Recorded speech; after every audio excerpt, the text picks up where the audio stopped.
joined now by Kendall Rogers from D1Baseball. Kendall, how are you this morning? I'm doing well. I'm kind of running on fumes from the weekend, but hey, I will not complain about watching entirely too much college baseball. There's that voice. So you're probably not going to be super happy with me, Kendall, and you're like, oh, that's DB again. But I'm trying to tinker with this format, and I All love right. baseball as much as anyone.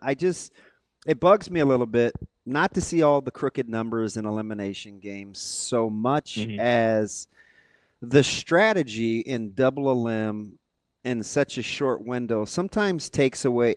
It's so analytical and so analysis oriented that sometimes the actual baseball gets away from the game, right? Well, I got to save this guy for Yeah. this or this matchup here. And we kind of lose a little bit of that. Could you see a format, or would you entertain a format where you maybe go high intensity single a limb? It's so many games you have to win just to get to Omaha potentially. It's not like the regular Yeah, season. I don't know about single elimination, but the one thing I do like is the idea of doing a three-game series all the way up to Omaha.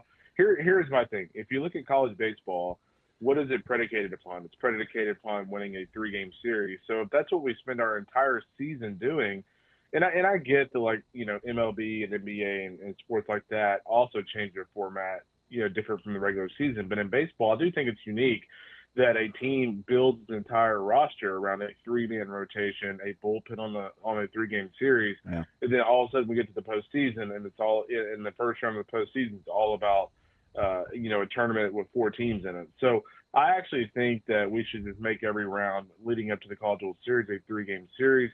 What that allows you to do is to have more hosts, because you're gonna need an extra round essentially.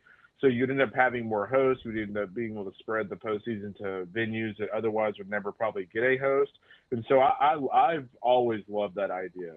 Would that help me out, Kendall, with because I'm trying to rationalize in my head, especially the last couple of years, and Sure. it got really offensive over the weekend. So maybe it's a little recency bias on my part, but it also masks, or not masks, it protects the development of the arms too, right? Because with some of these Yes. rosters, you got 18 to 20 pitchers, and it seems like if you get a good Friday Saturday guy, you're automatically different. You get a Friday Saturday guy and one hammer on the Hmm. back end, you're way different. You're elite if you get a middle guy. It shouldn't be like that with the number of bodies you have on a roster. You think that would clean it up a little bit in terms of what we see in some of these formats? I do. I just think again. I think if you constrain things a little bit, it gives everybody a little bit better shot. Because I mean, there are differences in several programs around the country to where a team might have a little bit more NIL money, so they're able to have a little bit more depth in the bullpen and things like that. So again, I've always gone back to making everything a three-game series, and the other thing I would probably do is increase the field to 68 teams. Kind of like college basketball. Let's have allow four teams, because I feel like when it comes to the bubble, I feel like there are always three to four teams that we all feel like should have probably gotten in but then didn't get in. Well, if you allow 68, you kind of get every team that you thought would even be in the mix a chance to get in. And then, oh, by the way, you could have a play-in game. The next day they start a three-game series against the other team. So you would actually have a scenario where four teams actually essentially play a old school regional format, whereas everyone else would play a three-game series. But yeah, that would eliminate any kind of arm issues, because I mean, there'd be no reason to throw a guy twice in a weekend in a three-game series. So, do you think? I mean, obviously, and we could debate who should have been the one, who should have Yeah. been two, but like clearly, you have your top two seeds out. Your top teams have struggled. It has been very difficult. But the Oh whole yeah. the whole setup is supposed to be advantageous for your top seeds. What makes it so difficult in college baseball, where a lot of times you could see some of your top teams eliminated? You don't see that near as much in other sports. Yeah, I think it's become more prevalent over the last 2 years, because I think more programs are putting money into college baseball. I mean, Mm. we talk so much about NIL with the bigger schools, but I mean, what's happened is a lot of these smaller schools, and this isn't the case with every team who's upsetting someone, but there are plenty of schools who are upsetting teams that, they may not have a massive football program. They may not have football at all, and So if they get any kind of NIL dollars, guess what program that goes into? That goes into college baseball, because that is a sport that allows them to get the most notoriety. So I think what's happening is, and this is exactly what I thought would be the case, is people complained about NIL and how it's going to make the SEC and ACC that much better. I actually think it's made college baseball more competitive because, it's pushed some of these kids out of the Power Four schools. They're going to mid-major schools. And so whereas the mid-majors typically would never have a shot at these guys, they're getting them on the rebound, and they're getting those guys where they're hungry. Like they feel like they I would say owed is the right word, but they feel like they should have had a better situation at the previous school. So they go to mid-major, and they're like, hey, man, like I've got a chip on my shoulder. And so I just think this whole system has allowed more parity in college baseball. I just think the margins between Vanderbilt and, Wright State are not what they were 6 or 7 years ago. So, Kendall, we've been talking a lot about kind of pitching staffs this morning, and okay, you're carrying 18 guys, but on a lot of these teams, you're carrying 16, 18 pitchers, but it seems like a lot of them can't find 3 or 4 over the course of a weekend that they actually trust or feel good about. Like, is there a philosophy issue in the types of guys that are being recruited? Because I see, guys in the SEC coming out of the pen throwing 95, 96 that aren't particularly effective. And it's like, I know those guys are getting some NIL money and they're talented guys. Like, is there a philosophy issue in terms of the types of pitchers that are getting recruited to some of these places?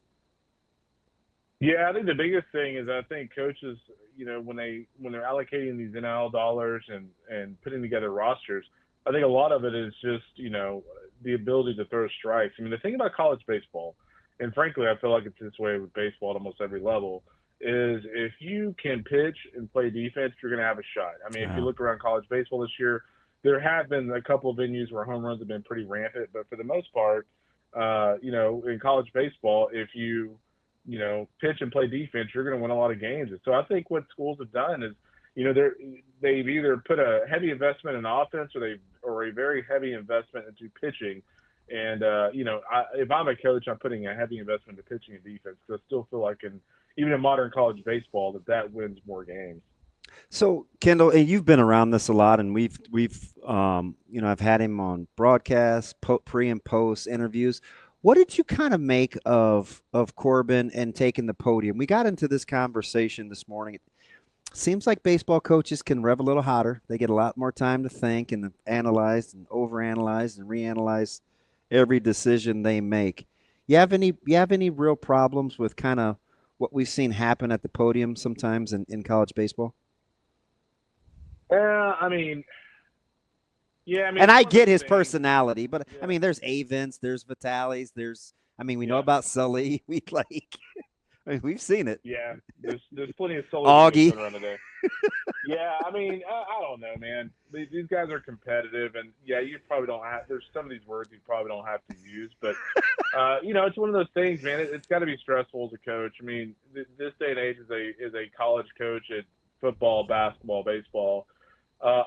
You're a CEO, you're a babysitter to some degree, and you're being told you need to go out and win a national championship in baseball. So it's a grueling job. I mean, and again, I'm not feeling sorry for him because Tim Corbin's making $2 million a year. But, I'll never fault a coach or a player for saying a couple of choice words in a press conference personally. Kendall, I'm sitting here and we obviously Vandy got upset, Texas got upset, a lot of SEC teams on the bubble this year. A lot of people had Florida State getting picked to be upset, and they make it through. What was the most surprising result to you? Let's take Vandy out of it since they were the number 1 overall seed. But what one where you're just like, man, I just really did not see that on the table? Yeah, I would say Texas losing to UTSA, and I will say this. After watching UTSA over the weekend, that's a really good baseball team. Pat Hallmark has an awesome team. I just thought Texas at home, they're really difficult to beat in the postseason period, much less at Dishwalt Field. And UTSA just honestly, from being here all weekend, they look like the much better team. It's kind of crazy to say, but they look like a much better team than the number 2 national seed. I thought they had a lot of balance offensively. I love the fact that against Texas in the second game, James Taussig, their three-hole hitter who's 6'4", 235. He gets Dylan Volantis, the fat freshman. He drops down a bunt in a situation that under no circumstance would you expect him to bunt. And so I love the fact they do a lot of little things. It reminded me of some of those old school like Fullerton clubs, or I think back to the 14 Louisiana Raging Cajuns club that went like 58-9 or something, but didn't get to Omaha. They could do a lot of little things differently. And so I thought just the way they looked overall was really impressive. Hey, what do you make of? How do you feel about Arizona? Yeah, the biggest thing for them that they've done as of late is they've pitched at a very high level. They've always had potential offensively this year. You look at Brendan Summerhill, Mason White has been awesome. I think Aaron Walton last night had 2 or 3 home runs for the Wildcats. But the big key for them lately is, Kevin Vance's pitching staff did a really nice job. I mean, you look at the back end of the bullpen with Tony Pluta. You look at Smith Bailey, one of the more talented younger arms in the country. Had a really good start last night for him. So, yeah, you go back to the start of the Big 12 tournament, and Arizona has pitched a very high level. And that's something that, as you look at a formula of a team that can win a national championship, you look at a team that has that balance of offense and pitching. And right now, Arizona has both going at a pretty impressive clip. Hey, and I picked West Virginia not to backpack, and I love Backage, but what do you think? What do you think? What's going on in Clemson? Do you think? I'm kind of the resident ACC honk. You like their trajectory? Well, I do. I think the big thing with Clemson is it might be better for them just to get away from home for a couple of years. I do think it's one of those situations to where, at some point it gets in your head. I think back, and I'll give Arkansas credit because they dominated their weekend. But, I think back to, Arkansas and a couple of bad, regionals or super regionals they had. At some point when that happens, let's say every other year, perception becomes a reality. And what happens is, as a team, you start to internalize this thing like, oh no, like, this is a tipped moment, and, we're going to lose this thing. And I think for Clemson, I think it's almost gotten to the point where when they host a home regional and things go south for a second, it's like, oh, here we go again. It's like a roller coaster. And so I just think for them, I do like the talent acquisition they have. I do think they need to get better on the mound, specifically in the starting role. But, I mean, Backage is an elite coach. I think he'll know what he needs to fix. But, again, I think they're just one of those programs. They need to just get over the hump. They just do not play well in tight situations in the postseason. That's plain and simple. Kendall, I know we've got a few teams left to punch their tickets or get eliminated into the Super Regionals here. But of the teams that have advanced or are still alive so far, who do you like the most?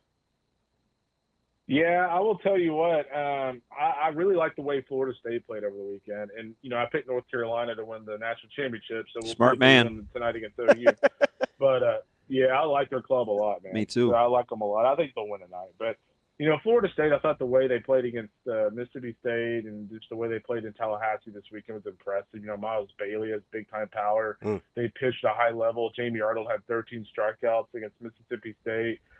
Lynx Club is playing a very, very good brand of baseball. Now Auburn is another team for me. I thought Auburn, they did not host an ultra-easy regional. NC State's always pesky. Steve Trimper does a nice job with Stetson.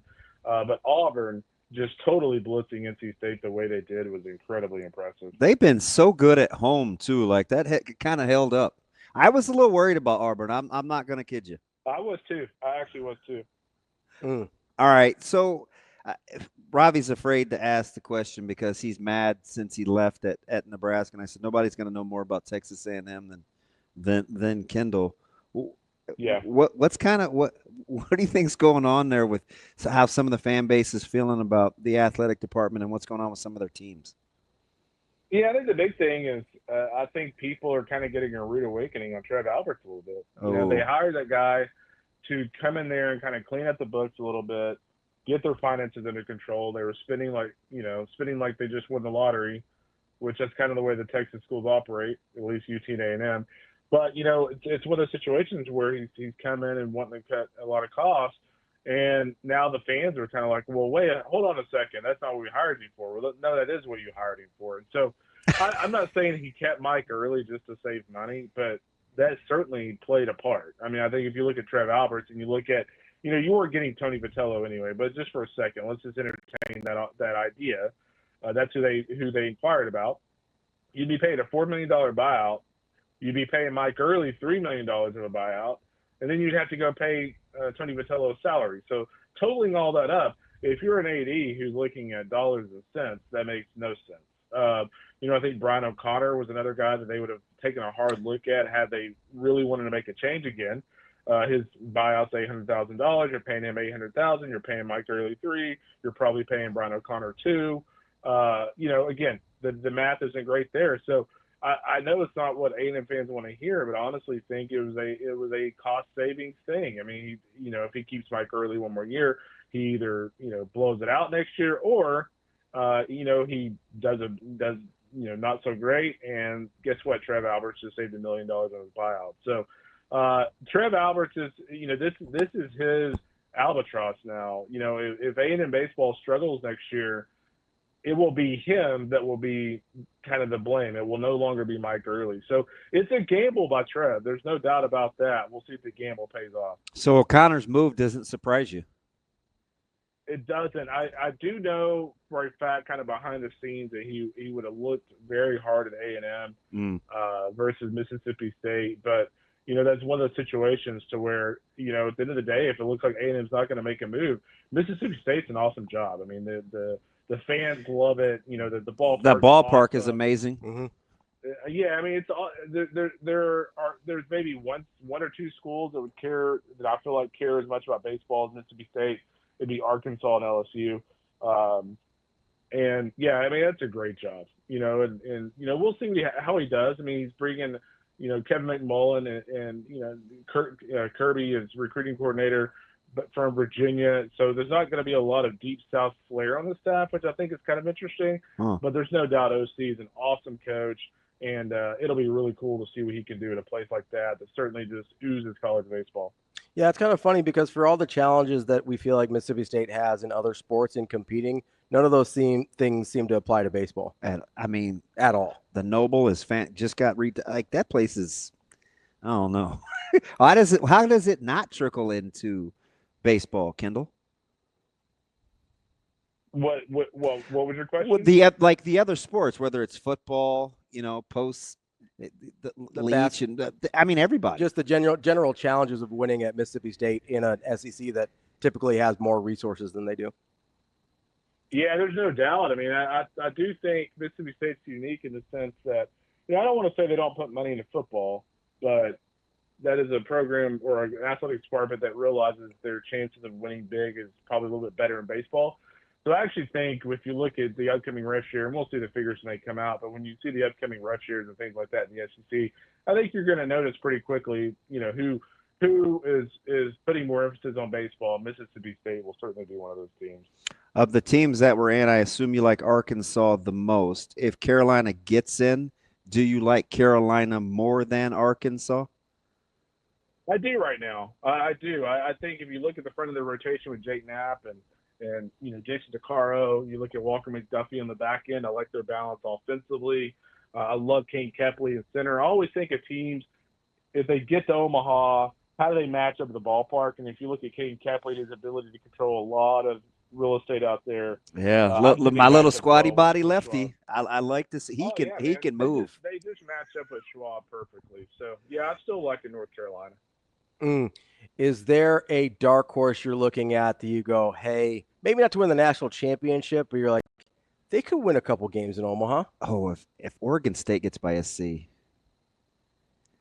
I know this sounds crazy just because this is recency bias, but I'm telling you what, man, like UTSA is really good. Okay. Yeah, KP liked them too. He picked Texas not to get out of that region. Yeah, I mean, here's the thing about UTSA is they're not a Cinderella. I mean, they won the American Conference by like 7 games.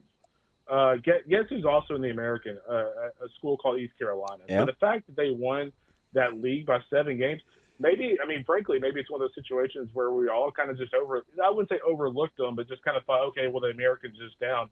No, maybe they're just that good. Kendall Rogers, D1Baseball. We'll see you up here in a couple weeks. Kendall, great talk to you as always. Yep, you got it. Good to see. Good to talk, buddy.